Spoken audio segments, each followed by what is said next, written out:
Now, another question is, well, if facial expressions are so important, what happens if you lose the ability to make a normal face? We talked about what happens if you're born with that inability. What if you lose it? Well, unfortunately, nature has done the experiment. And in Parkinson's disease, as the disease progresses, you progressively lose the ability to move muscles. And that's moving muscles in general, but also in particular in the face.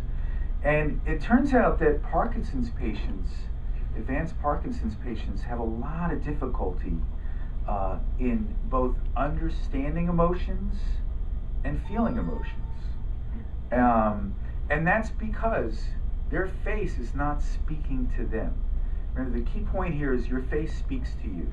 All right, so you could be in a room and you're speaking with other people, and everybody else understands you're speaking to them, but you don't think about it. The entire time that you're talking, your face is talking to you, and your brain is keeping like this record of what's going on. Have you been smiling lately? Are you laughing? Are you frowning? It keeps a record. It's all unconscious. It's all happening all the time. There's another study that was done where it turns out rarely people lose the ability to smile afterwards because of facial nerve problem. And there are different parts to this nerve. So you can lose the ability to frown, or you could lose the ability to smile alone, or lose all of them.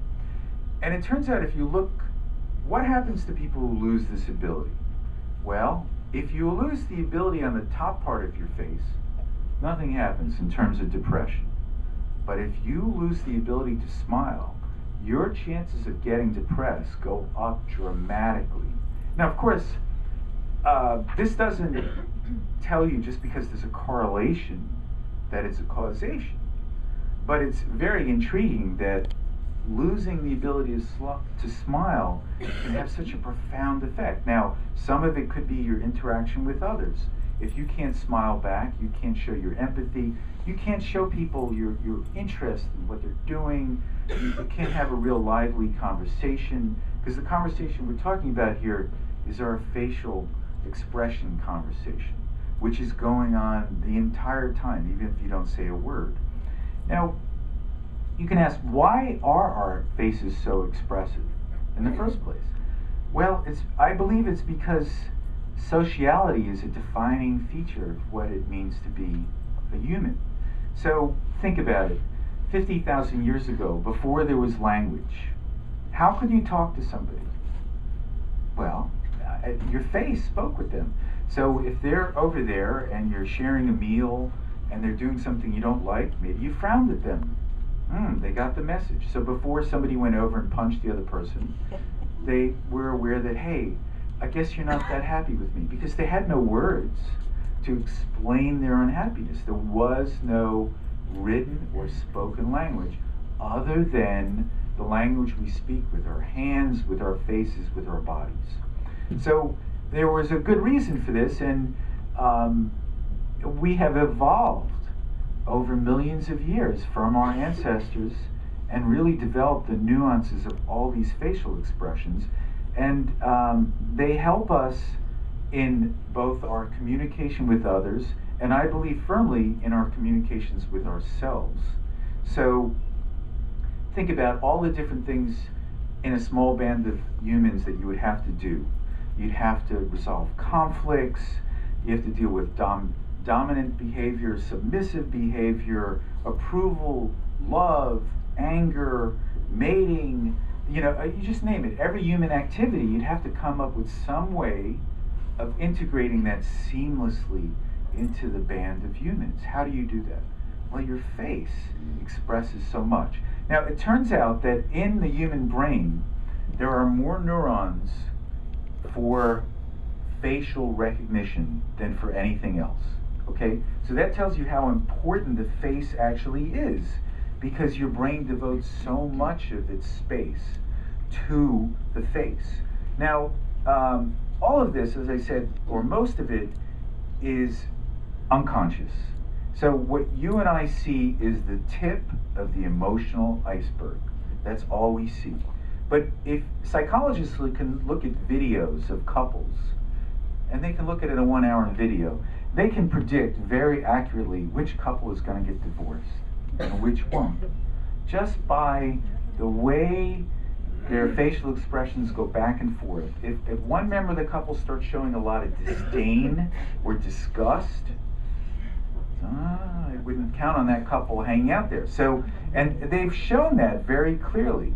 Now, if we want to look at a specific expression, for instance, let's look at smiling. Well, of course, we all are aware that smiling informs others of our good intentions or happiness, diffuses hostility. But more than that, if you smile, you can actually show it turns on the little center in your brain, the reward center. You get a little happy ping, you know? Hopefully more than when you listen to your iPhone and get that ping. But, you know, so, but it really does stimulate that. And if you look at somebody else who smiles across from you, even if you don't smile, it turns out that your muscle right here gets activated a little bit. Why is that? Because that's the only way you can understand their smile. We don't really understand things purely from an intellectual point of view. Remember, we're an integrated organism. We use everything within our grasp because the brain and the body weren't designed. They evolved, and they have all this hodgepodge of things working together, and it uses whatever it can, and it's adapted the facial expressions as one way of sort of taking your emotional temperature and that of others. So if somebody's really looking upset, you can tell. You know, you can't always put it in words, but you just reading between the lines, you're like, there's a problem here. We need to do something. And we have these neurons in our brain called mirror neurons, and they allow us to actually understand what somebody's doing without doing it ourselves as well. So again, the key is your smile is speaking to you as much as it is to those around you. It's just you're not aware of it. And a true smile is going to activate these little muscles around the eyes as well. And believe it or not, Darwin and Duchenne had figured this out in the 1860s, which is remarkable. And smiling is so important that if you just look at pictures of professional baseball card players and you judge them, you rate them by how big a smile did they have when they posed for those Atlantic, you know, those Cardinals there in that photo in 1920, all right? And you looked at the lifespan. Well, the ones who smiled the most lived more than 5 or 6 years longer than those who didn't. Now, again, that doesn't prove that the smiling caused it, but it tells you there's something going on here. There's a real window into what's going on. And they did the same thing looking at college yearbook photos of women. Those who smiled the most had the fewest number of divorces. All right? And Buddhist monks who spend all day meditating, it turns out that the act of their meditating lights up the same area of the brain as smiling. It's the very same area. So, I mean, this all sort of comes around. Now, conversely, let's look at this frown muscle right here. Now, we frown when we want to convey lots of things, even if we don't want to convey it. If you're reading a book and you come across a difficult passage, you'll just start frowning. Or if you're trying to solve a math problem and you can't figure it out, more than likely you're going to start frowning. We frown when we worry, when we're puzzled, but also when we're sad, angry, fearful. And artists have understood this for ages. So if you look at the one piece of artwork from antiquity that was ranked as the most important piece of art in all of antiquity, it's this sculpture called Laocoon. I can't pronounce it, but anyhow, it's this beautiful sculpture of Laocoon with his two sons being strangled by sea serpents. And he has the most poignant frown on his face. It's a mixture of sadness, agony, and defeat, because he knows the serpents are going to kill not just him, but his two boys with him. And that was the most famous statue in history, and it was rediscovered in part by Michelangelo. And then when you look at Michelangelo's Moses, it's so dramatic. I mean, Moses looks like he's carrying around the entire weight of his people just in his brow. He's got this incredible frown there. I mean, he's been lifting weights with his brow to deal with the fact that everybody's worshiping the golden calf again. So look at the painting that sold for the most money, Munch's Scream. Ha! It's a facial expression, a scream. So it shows you the sort of the primacy of all this. And as I said, it's because it's a privileged part of our brain, the faces. You need to recognize not just who that person is, but what is their intent towards you? Do they mean well or maybe not? So you better figure that out, because this could be your last meeting if you haven't figured it out appropriately. So, and then so there's a concept that over the years I've developed called emotional proprioception. And that is, proprioception means sort of self-perception of what's going on. So if I move my hand here, part of my brain knows, oh, my hand's just out here in space. What's it doing there? But anyhow, it's out there, and the brain says, okay, it's there. It keeps track of all the muscles. Well, I believe the same thing is going on for your emotions. It's your temperature gauge at any one time, your frown, your smile, your laugh.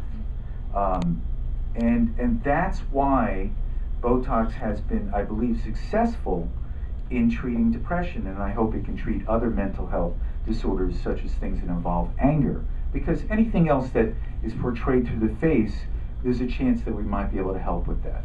And I actually did treat one patient who had big anger problem. He had stepkids who weren't as neat as he was, and that was a big problem. And it was still a problem later on after he got his Botox, but it didn't bother him as much. So he could deal with it more. And they were his stepkids, so he couldn't really, change the way they clean up their room. So now, a last thing that I'd like to bring up is that there's something I call non-cosmetic cosmetic surgery. Ultimate oxymoron. Except that it's true. So I had a patient once, 74-year-old guy, moose hunter. He'd always talk about, come in and show me these pictures of these animals he's killed. I'm like, okay. So, and he was a vet and everything. He said, Doc, I got a problem. Whenever I walk into a restaurant, the waitress tells me, why are you angry with me? And I look at him and I see his problem.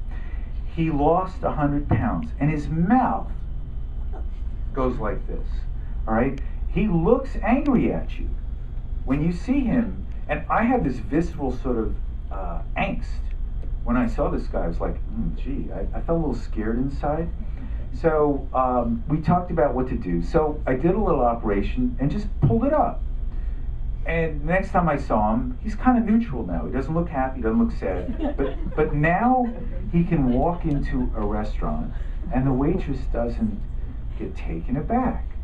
And then I had a patient named Jane who, she wasn't depressed at all, but her face didn't match what she was feeling. So she would go home and her husband would forget to take out the garbage, the usual. So, and then she'd frown at him. And she had a really wicked frown, okay? She was not unhappy, but she had this powerful frown muscle.